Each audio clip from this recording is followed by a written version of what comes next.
ඔයාලට පුළුවන් තරම් අනුන් වෙනුවෙන් හොඳ දේවල්ම කරන්න. මේ කිසිම වචනයක් කියන්න එපා. ඒ අනිත් අයගේ හිතට දෙන්න කිසිම වචනයක් කියන්න එපා. මේ එදයක් හොයන්නත් එපා. අනුන් කියන දෙයක් කියන්නත් එපා ඒ අය වෙනුවෙන්. ඒ අයට ගිහිල්ලා. එතකොට තමන්ට ලැබෙන දේවල් වලින් හොඳම කොටස දෙන්න. මොකද මම එහෙම කියන්නේ දැන් අපිට බාහිරින් කෙනෙක් පෙන්වන්නේ අපේ විපාක සිත පෙන්වන්නේ එළියෙන්. අතීතේ කරපු කර්ම තමයි එළියෙන් බාහිරින් පෙන්වන්නේ. එතකොට ඒක රෙකෝඩ් වෙලා තිබුණේ මේ ඇතුළාන්තයමයි. මේ ශක්තියමයි. චිත්ත ශක්තිය ඇතුළෙමයි රෙකෝඩ් එක තිබුණේ. එතකොට දැන් ඒක ඔයාලා ඒ කාරණාව හරියට දන්නේ නැතිකමට මේ බාහිර එක්කෙනෙක් ඉන්නවා කියලා හිතාගෙන ඒ අයට සලකන්න, ඒ අයට බයින්න, ඒ අයට දොස් කියන්න ගියාම මේ ඒක Tamanටමයි කරගත්තේ. එතකොට නැවත ආපහු ඒක එනවා. අර කර්මය දිගින් දිගට යනවා. තමන්ටමයි ඒ දේ කරගන්නේ. එතකොට ඒක හැම වෙලාවෙම මේ කරන කියන දේවල් රෙකෝඩ් වෙන්නේ මේ චිත්ත ශක්තියමයි. ඒ කරන දේවල් තමයි අපිට එළියෙන් පේන්නේ. ඒ නිසායි කියන්නේ මේ කිසි කෙනෙකුට බයින්ඩ නෙමෙයි මේ වැරදි අදහසකින් බලන්නවත් එපා කෙනෙක් දිහා.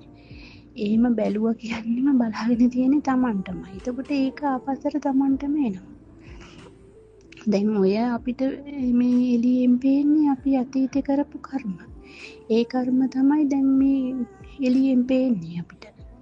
ස්වාමියා, දරුවෝ, දෙමව්පියෝ, සහෝදරයෝ, අසල්වාසීන් ඒ සියල්ලම මේ අපිට ඒ කැටි කරලා දීලා තියෙන්නේ කර්මානුරූපව ඒ අපි කරපු ක්‍රියාවන් වලට ක්‍රියාව තමයි ඔය දැන් දීලා තියෙන්නේ. එතකොට ඊවට නැවත ආයේ ක්‍රියාවක් කරන්න ගියාම ආයෙත් ඕක ක්‍රියාවට එනවා. එහෙම දැන් බාහිර කෙනෙක් නිසා අපිට හැදෙන මේ දැන් උදාහරණයක් ගන්නකොට දැන් අම්මා නිසා අපිට හැදෙන සිත් එතනම අතහැරලා දාන්න. එතකොට එතනම අතහරිද්දී ආයේ නැවත ඒකට ක්‍රියාවක් වෙන්නේ නැති නිසා නැවත ඒ ක්‍රියාව නැවත සිද්ධ වෙන්නේ නැහැ. අතහැරියේ නැත්තම් ඒ ක්‍රියාව නැවත දිගින් දිගටම යනවා.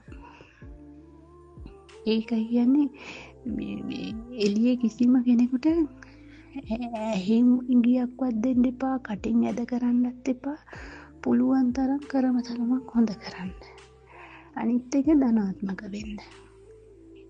ඒ දෙක කරාම නම් හරි කරන්න අමාරුයි. ඒ අර මේ ඇද හොයන්න හැදෙන හිත හැදෙද්දි අතහැර ගන්න. ඒ නිසා දැන් නැතුව නිකන් හිතලා නම් මේ මම මෙහෙම කරන්නේ නැහැ කියලා හිතලා නම් කරන්න නැතුව ඉන්න බෑ. පුළුවන් තරම් සිත අතහරින්න එහෙම කරගන්න. කියන්නේ බාහිර කිසිම දෙයකට කිසිම කෙනෙකුට ඇඟිලි දික් කරන්න එපා මොනම හේතුවකට. එහෙම කෙරුවා කියන්නේම Tamanට කරගත්තේ. මොකද මේකේ රෙකෝඩ් එක තියෙන්නේ.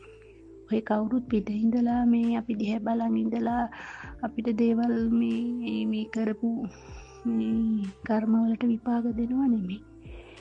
සිත විසින්මයි දෙන්නේ. සිතටමයි විපාක දෙන්නේ. ඒක නිසා ප්‍රවේශම් වෙන්න.